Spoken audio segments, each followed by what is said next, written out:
obviously I sent the link out to you boys for this article a little bit later, but it doesn't make for good reading. And there's some snippets here that show that talk about the court documents that detail millions of pounds in fees funded by offshore investment vehicles belonging to the Russian oligarch, emerged last year a result of Cyprus Confidential Leaks project published by The Guardian and international partners.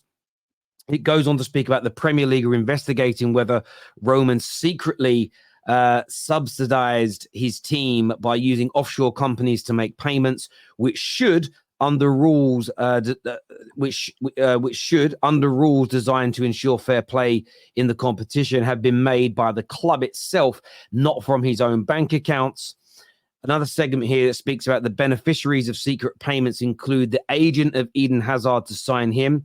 Files suggest that other transactions appear to connect the purchase of Willian and the Cameroon striker Samuel Eto'o.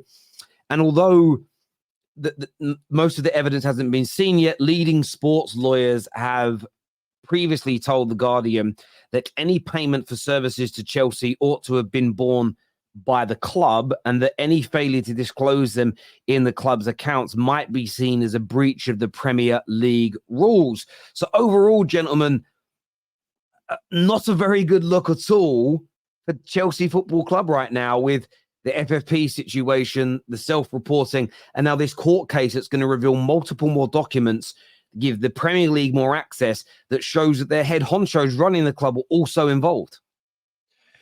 Yeah, crazy, isn't it? I mean, when you read it, it obviously sounds dodgy. It looks dodgy, and and Chelsea's reported themselves about stuff that's happened under Roman. So it's like it's similar to the City case, in obviously that the owner is being alleged to have paid for stuff that should have gone through the club. But one of the differences, obviously, that City have denied everything.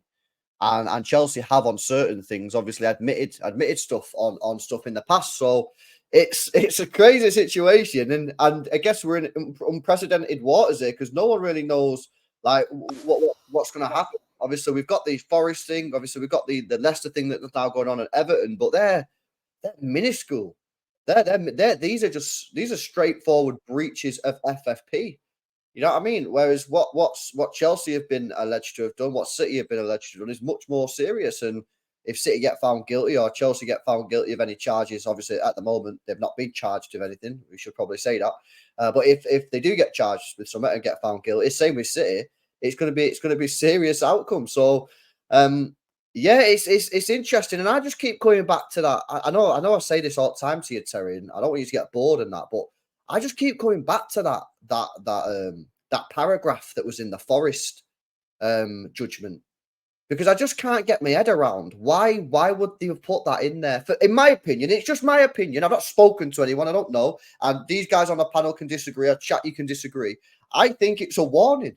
And it could be towards City, maybe it could be towards my own club, it could be towards Chelsea, it could be towards Leicester, who knows? But I just think like that paragraph that they put in that judgment for Forest about basically someone's getting kicked out of the league if you get a serious breach. I just think that like they know it's coming. Is it City? Is it Chelsea? Is it Leicester? Is it someone else? Don't know, but they know it's coming, and that's why they put it in there. Listen, it's kind of crazy. I hope they've not. I hope they've not done anything serious, because obviously I don't want to see any team get kicked out of the league, including my own. You know what I mean? I don't want any team to get kicked out of the league. I mean, when you read the stuff and when you read the article that you sent me earlier, I mean, it certainly looks sus, to be fair, at the very least. Well, it certainly does, because again, this isn't there are leaked documents, but these have been leaked documents from a legal firm in Cyprus that handled Roman's business. So this is where Chelsea fans have got to sit up. We had CB on the show yesterday that was talking about how he believes all these links about Roman are being done by Todd Bowley and co, so that if everything goes wrong, they can blame it on Roman. They can say, well, Roman did all these things in the past, that's why we've got a transfer ban, that's why we can't spend anymore, it's not our fault, it's Daddy Roman for what he did. And I understand that conspiracy theory to a certain degree, but what does stand out to me is that for years, Wenger said it in 2005, that what Chelsea were doing was financial doping. Rival fans and media pundits at the time all said when Chelsea was spending between sort of 03, 04, right through until sort of FFP came in sort of 2012, 2013, how are they actually doing this? Is it all above board? Something seems off. And it's really interesting now that the two clubs who have been accused multiple times and just sometimes in passing judgment of it doesn't seem right how much they're spending is Chelsea and City. And they are both, one's under investigation for breaking spending rules, and City have obviously been charged with 115. But I agree with you that Chelsea's is more damning in the sense of they've reported themselves. A lot of this has been self-reported by Chelsea. They have gone to the authorities and said, we have done this. Now, they may have partly done that because they knew this court case was coming that involves Marina, that isn't that where this was going to suddenly be revealed. And I think they've looked at it and gone, if we cooperate, I think 34 of the charges against Man City are for not cooperating. So maybe Chelsea's train of thought is, well, if we cooperate, it's going to save us on an abundance of chances of charges. But at the same time, you're almost admitting to wrongdoing. You're opening up the doors for scrutiny. And they find themselves in a really difficult situation because there is no reason for these payments to have been made offshore. There is no reason for him to have been made offshore.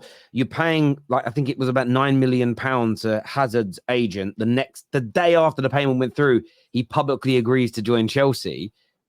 That for me stinks. There's also signing Antonio Conte as manager. It was stalling. And then a £9 million payment was made to not even his agent. It was like an associate of his agent. The next day, Conte agrees to join Chelsea. So I'm just a firm believer in life. I don't believe in conspiracy theories, but there is no smoke without fire. And this is what they've been shown. And the most important part of the article when you read it, I want to go to Potsy on this, is they state that the vast majority of evidence is still yet to be made public. So what we have seen and been told about sounds bad. And if the vast majority, almost like an iceberg, you only see the tip of it, if the vast majority of it is still beneath the surface, this could get very bad very quickly for Chelsea. Yeah, and I hope it does if they've done wrong. I'm a little bit dissimilar to LB. LB sort of said, oh, I hope nothing happens to them. I don't want anyone to get kicked out of the league. Yeah, neither do I. If they've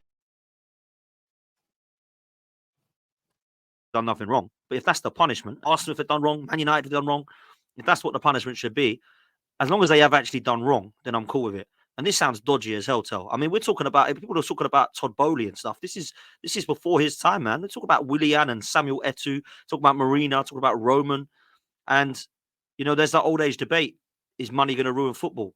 And there's some more evidence as to why potentially it will there, and people that want to, this money is going to destroy football. A lot of people think it's exciting for football. Arsenal are exactly the same. We're a very, very rich club. And, it's exciting when you buy these players and it's great to see teams doing this and that. But a lot of the football loving fans will say money is ruining the game. And I think this is just more evidence to suggest that it's corrupt as hell. Now, if this is all going to come out that it's true, and I think they should throw the book at them, man. If they have been doing stuff like that, it's dodgy as hell. Same as City. I've said this to LB and I've said this to City fans. You've done nothing wrong. It's calm. We get on with playing football.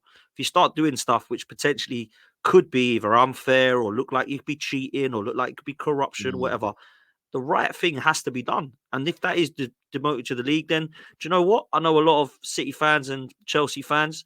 I'm an Essex boy. I know Colchester pretty well, so they'll be playing them in League Two away if they fancy that. If they need any hotels or anything, let me know. So I'll sort them out because that could be your next away trip, mate. Colchester and Walsall away, LB. That'd be nice. You're used to it a few years ago. It was only 20 years ago you were playing them anyway. Well, so, I think if Chelsea and City go down together, then we'll just keep featuring them on the Top 6 show and stuff because they'll at least be there together. It makes sense. They can update us on League 2, League 1, how it's all going and everything else. But there's a comment here from Bush that says, Jose said there's a campaign against Chelsea. And I understand Chelsea fans thinking there is a campaign against them.